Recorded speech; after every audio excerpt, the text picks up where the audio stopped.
Bien, hola. Voy a explicar las proteínas. Entonces, bueno, proteínas. Vamos a tener en cuenta qué son las proteínas. ¿Listo? Entonces digamos que las proteínas van a ser unas biomoléculas macromoleculares. ¿Esto qué quiere decir? Como explicamos en los carbohidratos, que también está parte de la química orgánica, aquí también vamos a tener unos elementos muy importantes que la van a caracterizar como proteínas. En este caso también va a seguir carbono, porque recuerden que carbono, hidrógeno y oxígeno es universal en todas las cadenas carbonadas, pero lo que la diferencia son los otros elementos que se introducen en estas. En el caso de las proteínas encontramos nitrógeno, potasio, magnesio, hierro, yodo y entre otras que son esenciales. Digamos que estas también nos dan fuente de energía, y estas se van a clasificar de igual forma, no por el número de moléculas como en las anteriores que decíamos que eran monosacáridas, disacáridas y que sacáridas eran esencialmente de la glucosa. En este caso van a tener como esa parte son por los péptidos. Péptidos son las proteínas, pero también vamos a tenerlo en cuenta no por el número de moléculas que puedan estar unidas, sino por el número de aminoácidos. Entonces, para tener en cuenta, los aminoácidos al estar unidos ya van a volverse proteínas, pero por eso está esta explicación. Cuando son dipéptidas es porque solo hay 2 aminoácidos. Cuando son tripéptidas es porque solo hay 3 aminoácidos. Cuando son tetrapéptidas es cuando hay 4 aminoácidos. Polipéptidas, oligopéptidas es cuando hay menos de 10 aminoácidos y polipéptidas hay más de 10 aminoácidos. Cuando ya se vuelve proteína gracias a los aminoácidos es porque hay 50 o más aminoácidos que ya se lo convierten en proteína. Pero entonces acá vamos a tener otras como ya las funciones, se va a clasificar por ciertas funciones que también son principales, y digamos que la principal es por la parte estructural. Yo lo voy a clasificar de esta forma, es por la parte estructural. En la parte estructural, las proteínas van a ingresar a la membrana plasmática, como ahorita lo habíamos dicho, y esas proteínas también sirven como los receptores, las que permiten entrar ciertos elementos que nos ayudan a nuestro cuerpo. Ejemplo, colágeno, queratina, alanina. Colágeno pues sirve para nuestra piel, pues cuando ya empieza a haber falta de colágeno es por eso que salen arrugas. La queratina, que es para nuestro cabello, que sea flexible, que sea bonito, y la alanina, que es para los huesos, ¿listo? Que se mantengan también bien. Esa sería por la parte estructural. Hay una parte de transporte, y esa parte de transporte hay proteínas que ya conocemos a los glóbulos rojos, llamado hemoglobina. Esa hemoglobina es donde los glóbulos rojos van a transportar oxígeno hacia todo el torrente sanguíneo y cuerpo. En esa función también van a actuar las proteínas. Va a existir otra, y es en cuanto a la parte enzimática. Digamos que las proteínas también van a tener de su lado enzimas que van a ayudar en el proceso del metabolismo, ¿listo? O a acelerarlo o a que esté en un buen nivel, entre otros, ¿listo? Otra cosa también es por la parte reguladora. La parte reguladora se van a encontrar las hormonas. Hay proteínas que también ayudan como al control de esas hormonas, a que también se tengan un buen transporte y entre otras cosas. Hay otra importante que es en cuanto a los antígenos. Los antígenos también, digamos, las proteínas van a ser las encargadas de también como receptores. Cuando llegan ciertos virus, ciertas bacterias, ellas van a estar al tanto de avisar que llegó un virus o una bacteria. Entonces ellas van a producir antígenos, formándolos de esta forma como anticuerpos hacia esas bacterias, ¿listo? Digamos que eso es como lo principal, funciones de estas. Ahora vamos a verlas por las propiedades de las proteínas. Entonces yo tengo acá una imagen que nos puede ayudar. Por ejemplo, tenemos en cuanto por propiedades de las proteínas, y es que estas van a tener 3 propiedades más importantes, como lo es la solubilidad. Lo que permite la solubilidad es en cuanto a la configuración globular. ¿Esto qué quiere decir? Por ejemplo, en este caso, cuando empezamos a tener unas estructuras primarias, unas estructuras en cómo se divide, en la estructura secundaria permite que sea globular, o sea, fibrosa. ¿Listo? Entonces, esta parte de las propiedades, como lo es la solubilidad, permite que sean hidrofílicas o hidrofóbicas. ¿Esto qué quiere decir? Igual que en la membrana, como estaba en el anterior video del carbohidratos, tenemos que la parte hidrofílica es cuando sí puede pasar agua, o sea, sí resiste al agua. Hidrofóbica es que no le gusta el agua. Entonces, esto quiere decir que dependiendo de la molécula de aminoácidos, van a haber aminoácidos que solo se van a componer de los elementos principales, sea carbono, hidrógeno o oxígeno, y esta va a ser hidrofílica, va a ser hidrofóbica, porque no tiene algún elemento que le ayude a a tener en cuenta el agua, así que no le dé miedo. Entonces, hay otras moléculas de aminoácidos, como lo son las hidrofóbicas, como son las hidrofílicas. En este caso, si tienen alguna molécula de agua, sea puente de hidrógeno, sea OH, va a tener alguna molécula específica que le ayude también como a recibir al agua, que sea bienvenido porque dentro de ella está el agua. Eso es la solubilidad. Permite que ciertas moléculas de aminoácidos se puedan disolver en agua o no. ¿Listo? A ver, y lo de los globulares radicales, ahí es donde dependiendo en qué momento de síntesis de estas proteínas se encuentre, ahí es donde esas moléculas empiezan a formar y empiezan a ser hidrofílicas o hidrofóbicas. Por su especificidad, digamos que, por ejemplo, acá en la imagen tenemos esa, digamos, tercera parte importante, propiedad importante, y es en cuanto que esta puede ser variable, ¿sí? Entonces, por ejemplo, acá va a estar cambiando, o sea, va a estar como variable, es decir, primeramente va a tener una estructura primaria en donde literalmente aún se está formando esos aminoácidos. Luego va a empezar a cambiar, llegando a la estructura terciaria donde ya está más compacta. Entonces esa es la especificidad. Empieza a cambiar, a ser más como estructura tridimensional y empieza como a variar su forma. Desnaturalización. Digamos que acá también es importante tener en cuenta esa desnaturalización, porque ella ya tiene una configuración, ella ya tiene una forma al momento de llegar a la estructura terciaria donde está compacta, donde está enrollada. Pero hay algo que la puede favorecer, como es el ambiente desfavorable. En este caso, eso depende de la temperatura, depende del pH, entre otras cosas, ¿sí? Entonces, ¿eso qué quiere decir? Si ustedes ponen a calentar, por ejemplo, algo a una determinada temperatura, una proteína a determinada temperatura, y de un momento la cambian, ella se va a desnaturalizar, porque ella ya estará acostumbrada a una temperatura, estará acostumbrada a una presión. Entonces, de un momento a otro, cuando se lo cambian, pues esa proteína va a cambiar, ¿sí? Esa proteína va a cambiar su forma normal y va a alterar a su estructura que desde un primer momento se estaba transformando. ¿Listo? Entonces, acá como que resumen, solubilidad es cuando hay moléculas, cuando ya se están formando en la estructura terciaria, que ya sabemos si son hidrofílicas o hidrofóbicas. Hidrofílicas tienen ya como molécula de agua en esta y pues pueden resistir al agua. Hidrofóbicas no tienen alguna molécula de agua dentro de esta molécula y pues no pueden interactuar con el agua.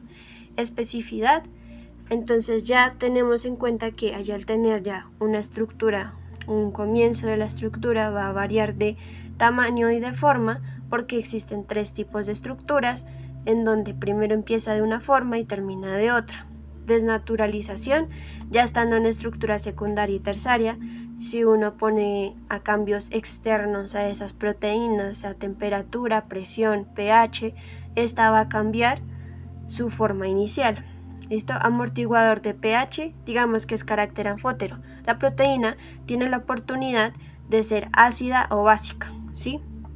Pero por ejemplo, si ustedes ponen una proteína ácida que está por debajo de 7, ¿cierto? Que 7 ya es neutra, ponen una proteína ácida de 5 con otra proteína ácida de 6, no sucede nada, ella se anfotera y se va a estabilizar con la otra, ¿sí?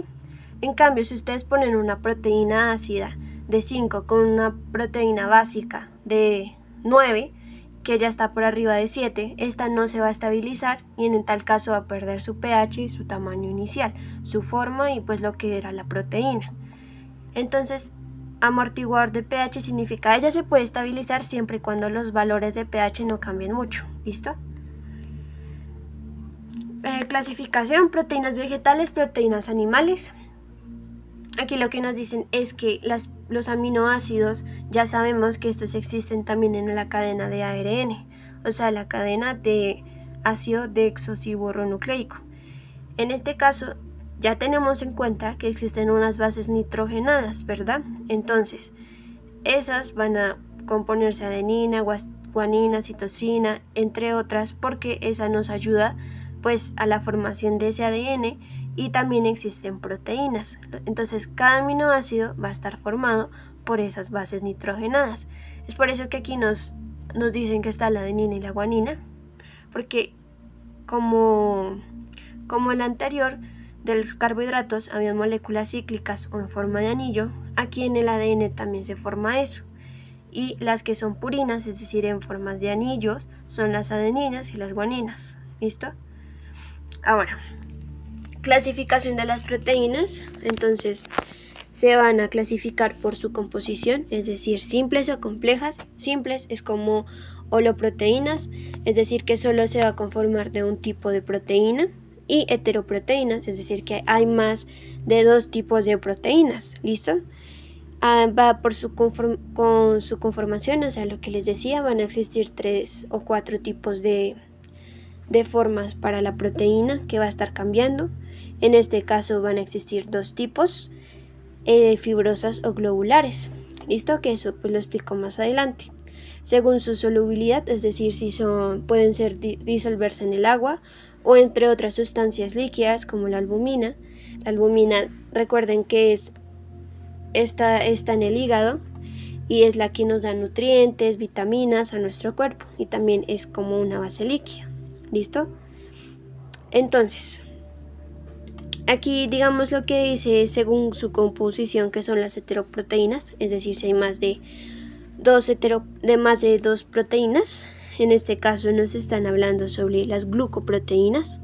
Hay que tenerlo en cuenta que las glucoproteínas se encuentran, por ejemplo, como los anticuerpos que les expliqué en las funciones de estas proteínas. Entonces se pueden encontrar en la membrana, también formando antígenos o ciertos receptores que ayudan como a alertar el cuerpo de que entró algún virus o bacterias, formando esos anticuerpos. Digamos que la lipoproteína también es otra como importante, pero pues no voy a abarcar mucho en ella. Nucleoproteína, digamos que hay nucleosomas de la cromatina ribosomas. ¿Esto qué quiere decir? Cuando nosotros hablábamos del núcleo, sabíamos que en el núcleo, en la parte interior, se iba a encontrar la cromatina, que es cuando ya el ADN se compactó, ¿verdad? O sea, el ADN comienza como una cadena larguísima, pero esa cadena no entra dentro del núcleo. Entonces por eso se tiene que compactar y volverse cromatina, como todos esos rayones que veíamos dentro del núcleo. Eso a algunos se les va a llamar nucleosomas, que es cuando interviene el ARN, es decir, cuando hace todo su proceso, y los ribosomas pues también intervienen en el ARN, se le llama nucleosoma en ese caso, y pues son las proteínas que se encuentran en el núcleo para ayudar en el proceso, por ejemplo, de traducción del ARN, ¿listo? Cromoproteína, lo mismo, digamos que estas ayudan como lo que les expliqué en las funciones, hemoglobina, mioglobina.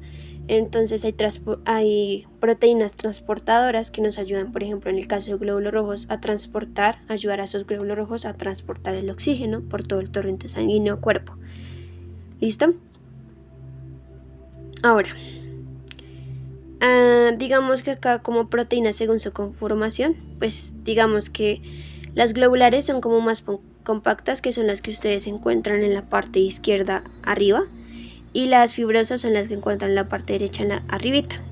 Digamos que, como ven, una es más compacta, tiene como forma de bola y tiene varias proteínas, y la otra pues se compone de menos proteínas y es como una línea, ¿listo?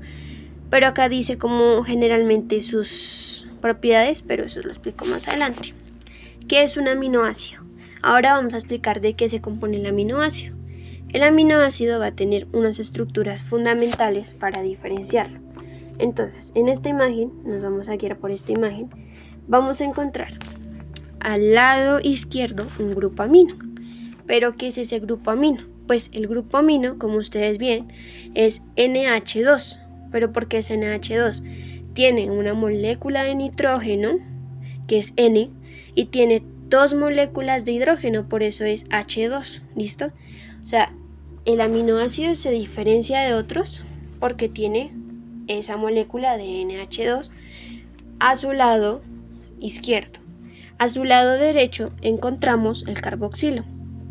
Como en los otros, nosotros encontramos grupos carboxilos que sabíamos que estaba el grupo CHO, que era C o H, pero en este caso vamos a encontrarle COOH, es decir, va a tener 2 moléculas de oxígeno. Entonces, como ustedes ven, una molécula de oxígeno va a tener doble enlace y otra solo una, ¿listo? Y el R es esa cadena lateral o ese radical. El radical es aquel ya aparte otra molécula, otra cadena de carbono que sea diferente a ese aminoácido, que va a llegar y se va a conectar al aminoácido. Por eso, las proteínas están conformadas de aminoácidos. Existen varios tipos de proteínas que también tienen su molécula en específico.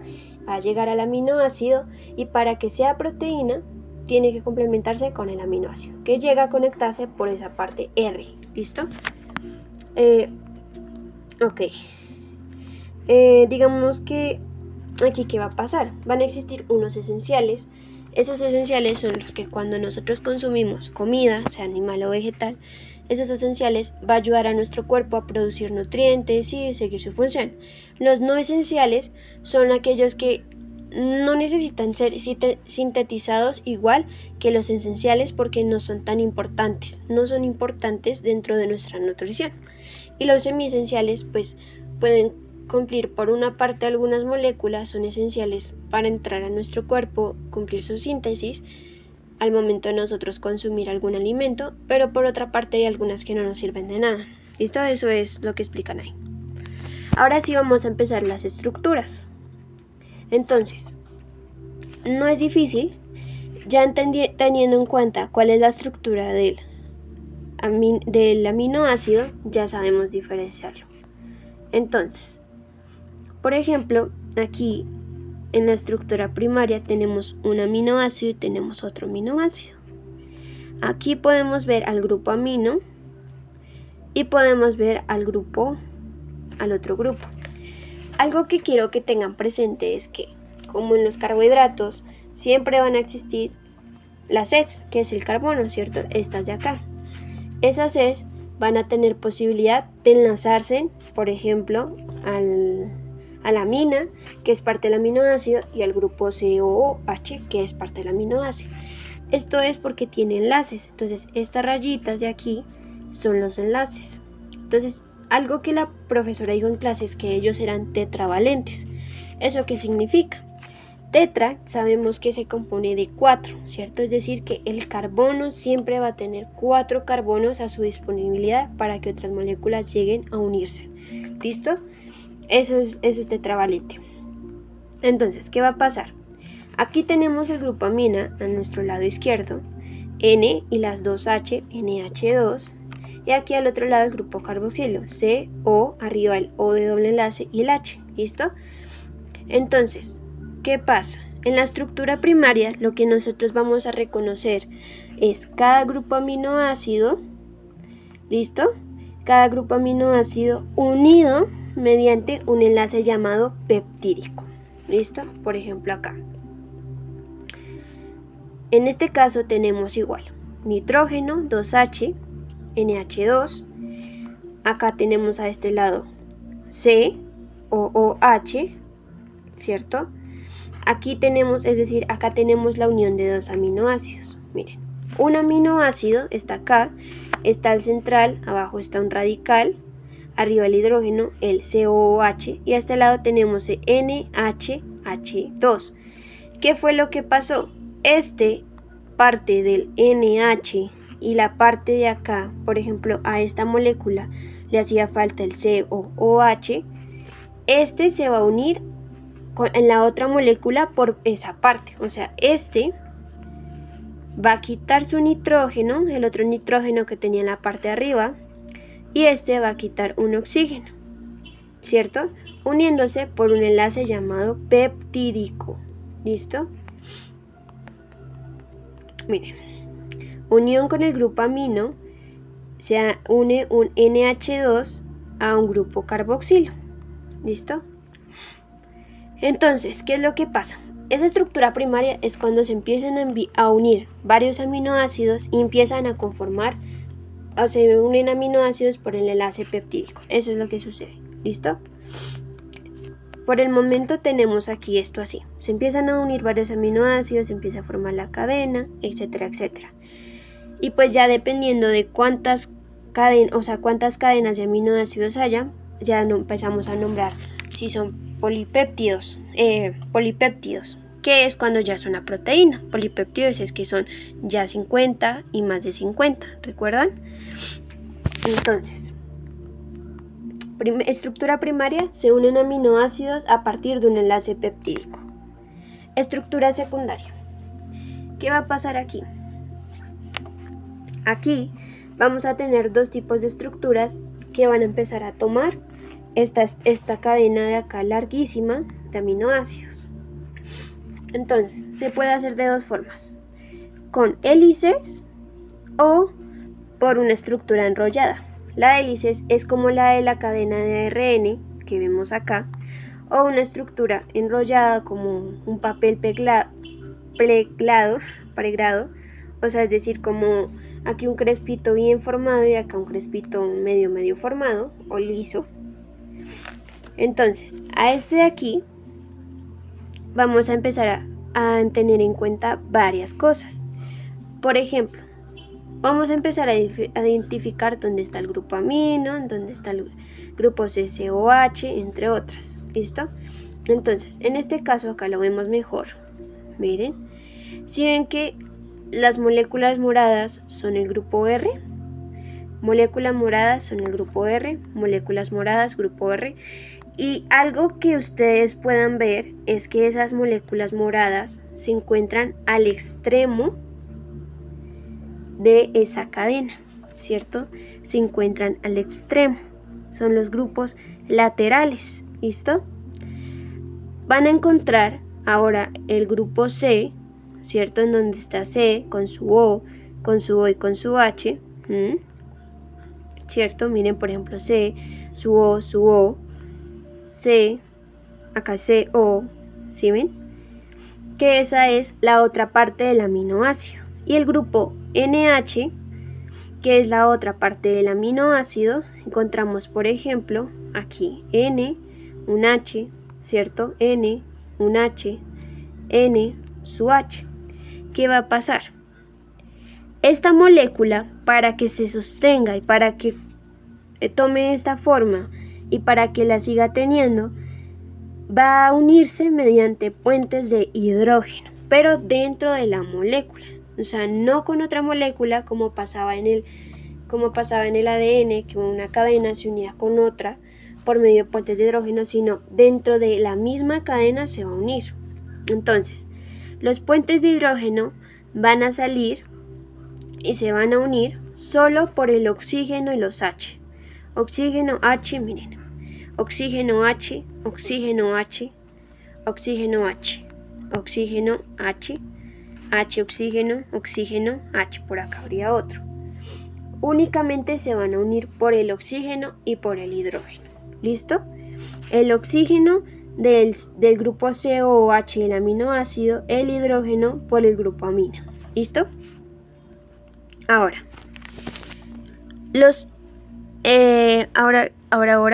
bien, digamos que a esa hélice se le va a llamar grupo alfa. Primeramente se le va a llamar grupo alfa porque se une esa cadena, o sea, se une la cadena no con otra, sino ahí mismo, por eso se le llama así. Y por las cadenas laterales que siempre le van a encontrar a los extremos.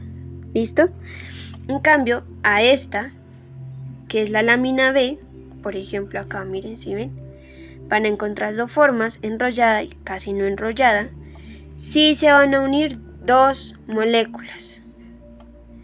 Lo que lo diferencia es que esta es un crespito bien formado, una hélice bien formada, y esta no. Esta sí necesita la ayuda de otra y necesita unirse a una igual. Pero va a suceder lo mismo. Los puentes de hidrógeno se van a seguir uniendo por el oxígeno del grupo COOH de los aminoácidos, y la amina también se va a unir a ese oxígeno mediante el hidrógeno de esta, ¿cierto? Va a suceder lo mismo. Y las cadenas laterales, las R, que son las moléculas moradas, van a seguir estando a los extremos. Entonces, a esta hélice se le va a llamar alfa por su forma helicoidal, porque se unen en la misma molécula, y beta porque se unen a otra molécula idéntica. Y recuerden, se une el COOH con el grupo amina en el hidrógeno para unir puentes de hidrógeno, y siempre las R, que son las cadenas laterales o los radicales que se uniría a la proteína, siempre se va a encontrar a los otros extremos. ¿Listo? Esa es la estructura secundaria. Entonces voy a hacerles un resumen rápido. Primaria, aminoácidos se empiezan a unir mediante enlaces peptídicos, formando aquí la cadena larga. Estructura secundaria empieza a tener forma helicoidal o por hoja plegada. ¿Listo? Se va a unir la helicoidal en la misma molécula por el COOH, por el oxígeno de esta, y por la amina, por el hidrógeno de esta, uniéndose por puentes de hidrógeno en la misma. En las radicales, las moléculas moradas van a quedar a los extremos, y la hoja plegada sucede lo mismo, solo que necesita unirse a otra molécula. Esta es estructura secundaria. Estructura terciaria. La estructura terciaria también es muy importante tenerla en cuenta, porque aquí es cuando ya empieza a tomar su forma globular, lo que estábamos hablando anteriormente. Entonces, algo importantísimo a tener en cuenta es que en esta estructura terciaria digamos que empiezan a haber otros tipos de enlaces, ¿cierto? Como los enlaces covalentes. Entonces, si recuerdan, los enlaces covalentes eran las uniones que tenían esas moléculas, es decir, se compartían entre sí electrones, ¿sí? Entonces, por ejemplo, el hidrógeno el oxígeno, por ejemplo, tiene 2 electrones, entonces le comparte un electrón al otro y así se forman también enlaces. ¿Listo? También se pueden formar por grupos disulfuro, que son otro tipo de enlace, y ya, es decir, aquí los aminoácidos empiezan a tener cargas, una carga positiva y una carga negativa. ¿Listo? Estructura terciaria, existen otros tipos de enlaces y empiezan a cargarse positivamente y negativamente. ¿Listo? Entonces, ahora que, digamos que acá ahora en la estructura cuaternaria, estas ya van a tener las diferentes proteínas. Aquí ya van a tener las proteínas.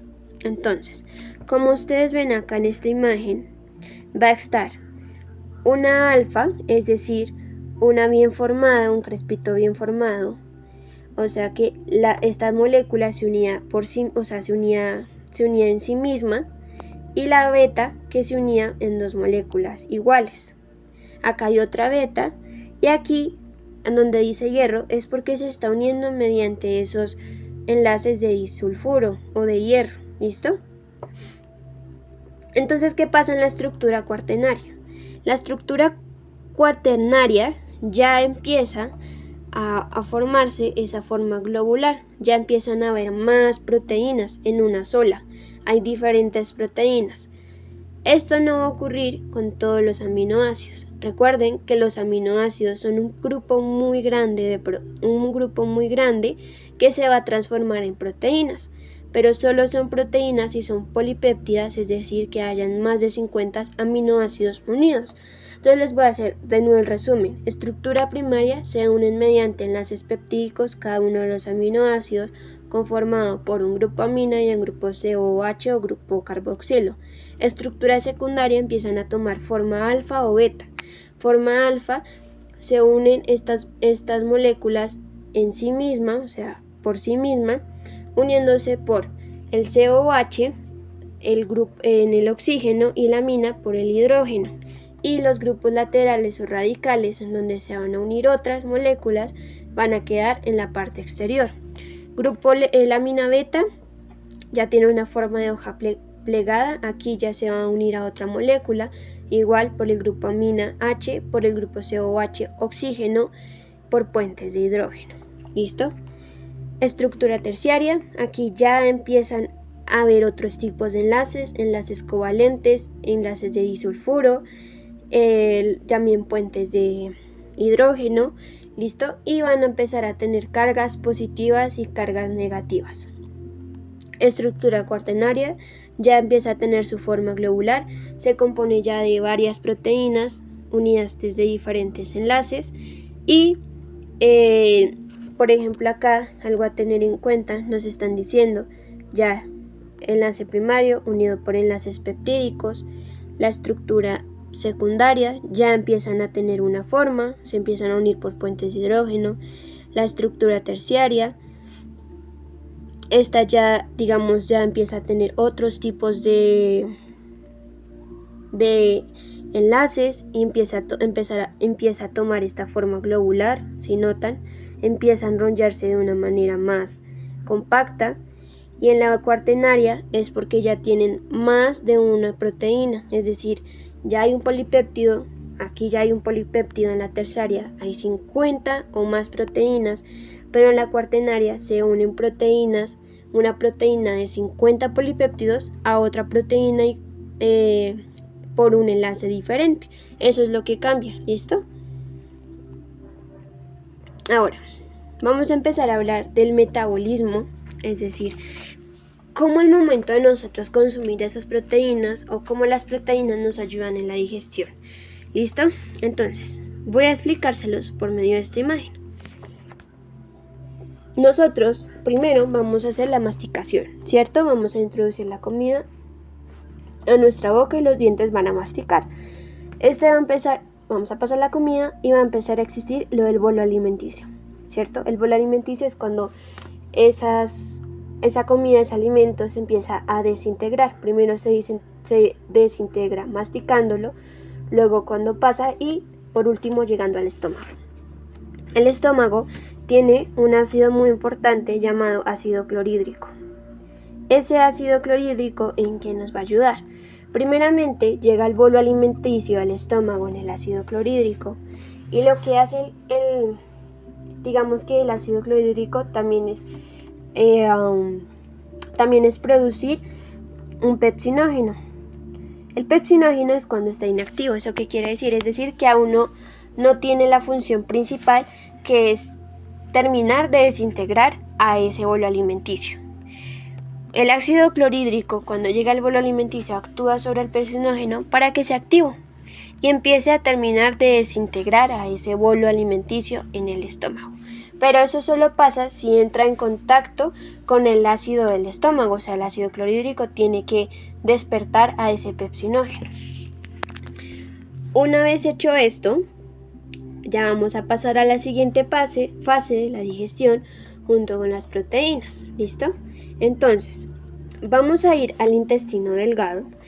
El intestino delgado está el estómago y pues pasa todo el intestino delgado. Busco acá. Intestino delgado, ¿cierto? ¿Qué va a pasar con el intestino delgado, que es el que está conectado pues con el estómago? El intestino delgado va a empezar a producir una proteína llamada enteroquinasa. Esa enteroquinasa va a trabajar en conjunto, va a trabajar en equipo con el páncreas. El páncreas, al ver que ya está llegando, digamos, ese ácido que el estómago desintegró, que era el bolo alimenticio, junto con pues la pepsina, va a llegar ese páncreas y va a producir agua y bicarbonato sódico. ¿Qué va a hacer? Va a desnaturalizar, bueno, en fin. Lo que va a hacer es quitarle el ácido a ese bolo alimenticio. Él necesita que quede equilibrado, no necesita que quede ni tan ácido ni tampoco tan base, que quede en su punto neutro. ¿Listo? Eso es lo que va a hacer junto con la enteroquinasa. Eso lo que va a hacer es producir un tripsinógeno. ¿Listo? El tripsinógeno, también una proteína importante en el páncreas, va a terminar de desintegrar a esa parte. ¿Listo? Digamos que algo que se me olvidó decir, y es que en el estómago la pepsina ayuda a formar esas moléculas largas de aminoácidos. Bueno, aquellas moléculas que dijimos al principio. Aquí, cuando ya están estabilizadas, lo que va a pasar es que ese tripsinógeno va a ayudar junto con otras proteínas a formar ya lo que son los aminoácidos tetrapéptidos, dipéptidos, oligopéptidos. Listo, ya va a empezar a formar cuántos aminoácidos van a haber. Ahora, por último, al ya tener todos aquellos aminoácidos en donde pues el páncreas, recuerden que también tiene otra función importante, que es la insulina, que trabaja como el glucagón, dependiendo de que no haya tanto azúcar, pero tampoco haya poca azúcar. Y pues también trabajaría en cuanto a las proteínas, enviando sus proteínas, que es enviando agua y bicarbonato sódico para que regule o nivele el ácido que llegaba del estómago. ¿Listo? Entonces la tripsina, ya sabiendo, nos va a ayudar en esa parte por esa parte como a formar ya esas cadenas de aminoácidos. ¿Listo? Ahora, por última parte, va a llegar aquí. Va a entrar ahora los aminoácidos ya hechos, ya están los aminoácidos, van a entrar por la luz intestinal. Ellos necesitan entrar a la luz intestinal por medio de sodio y otras iones que son importantes. ¿Listo? Al entrar a esa, van a entrar a los heterocitos. ¿Qué son esos? Las células. Son las células del aparato digestivo, de esa parte digestiva, en especial en el intestino delgado. ¿Listo? Luego va a llegar a la sangre portal. Esos aminoácidos, después de haber pasado por todo su proceso, por ya haber sido sintetizados, por haber sido digeridos en el estómago, va a empezar a irse por la sangre portal, es decir, por todo nuestro torrente sanguíneo.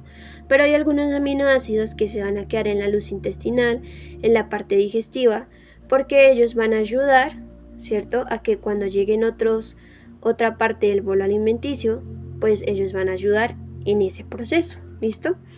Entonces, vuelvo a decir el resumen rápido. Primero hacemos por parte de masticación, lo cual lo consumimos, llegaría a nuestro estómago. Ya llega un poco como destruido esa parte, sí, como digerido, y llega al estómago, en donde está el ácido clorhídrico. El ácido clorhídrico es un ácido importante que ayuda a producir el pepsinógeno. pero en ese momento va a estar inactivo. ¿Listo? Para que esté activo debe entrar en contacto con la parte ácida del estómago para que esté activo y se vuelva pepsina. Pepsina va a empezar a desintegrar esa parte que hacía falta del bolo alimenticio, empezando a formar ya lo que son aminoácidos. ¿Qué pasa aquí? Luego, la segunda parte va a existir en el intestino delgado. El intestino delgado, algo importante es que esa parte del bolo alimenticio más ese ácido del estómago se le va a llamar quimo.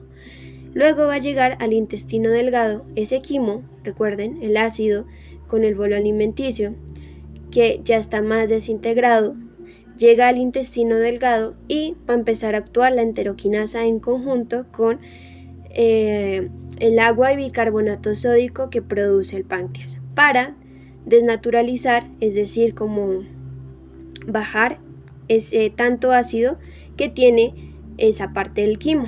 ¿Listo? Ahora esos dos van a formar a una proteína que también es importante dentro del páncreas llamada tripsinógeno. Tripsinógeno va a ayudar a terminar de formar a esos aminoácidos, pero para que esté activo necesita pues ya tener al quimo, ¿cierto? La tripsina se va a activar y esta va a ayudar a formar otras moléculas importantes y ya empezando a nombrar los aminoácidos, sean dipéptidos, tripéptidos, tetrapéptidos. ¿Listo? Por último, esos aminoácidos ya formados deben ir a la parte de la luz intestinal que van a entrar gracias a iones como el sodio. ¿Listo? Entrando a las células del enterocito, estas células del enterocito van a enviar a esos aminoácidos conformados hacia la sangre portal o hacia, pues en general, a nuestra sangre, a nuestro torrente sanguíneo. Pero algunos aminoácidos van a quedar en la luz intestinal o enterocitos, ayudando a otros que lleguen para terminar su formación o síntesis. Entonces, siendo así, ya terminamos la parte del metabolismo. Entonces, si vemos acá lo que puso la profesora, se va a producir en las paredes gástricas, es decir, sea el intestino delgado, sea el estómago. Se va a producir el ácido clorhídrico, que ya dijimos que es importante porque este va a ayudar a formar la pepsina, ¿cierto? Que también se desnaturalice ciertas cosas.